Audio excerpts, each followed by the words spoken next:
Schauen wir mal, was außerhalb von Bayern so alles geht.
Also meine Freunde, wenn man es aus dem vorangegangenen Video wahrscheinlich schon erahnen kann, befinde ich mich nicht in meinem geliebten Bayernland. Ist aber trotzdem ganz schön. Ich bin für 3 Tage in Hamburg und ich bin gerade so in mein Hotelzimmer gekommen. Ja, und jetzt schauen wir mal weiter, jetzt, was heute noch alles so sein wird. Und ich habe mir gedacht, ich nehme ihn einfach mal mit und zeige das und dann schauen wir mal, was außerhalb von Bayern so alles geht. Schauen wir mal.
Freunde, ich weiß jetzt nicht, wer mich versteht, weil da ein wenig Verkehr ist und Wind auch.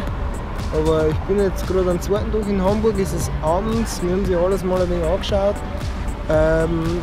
Ich hoffe jetzt, weil jetzt im Miniaturwunderland oder weil ich sonst halt die Schnipsel gefilmt habe, weil ich überall rumgetatscht bin. Mir hat jetzt narrisch eingeredet, ich habe mir gedacht, ich unterrichte es einfach mit Musik, das wird schon irgendwie passen. Ich hoffe, ihr kriegt einen Einblick, weil es da so in Hamburg ist, für die noch nicht da waren. Und ja, ich schaue mir ein wenig um, wenn wir sehen, was sich noch ausstellt. Hermannstraße Reeperbahn für die Kommentare, die wahrscheinlich garantiert kommen, habe ich natürlich nicht filmen dürfen und das habe ich ja extra für euch einmal abgefilmt, dass man da nicht filmen darf. Aber ich war drin, definitiv. Also in der Hermannstraße war ich drin. Das war jetzt schlecht formuliert, aber ja, ist schön da auf jeden Fall. Ist bestimmt eine Reise wert, sehr interessante Stadt. Servus.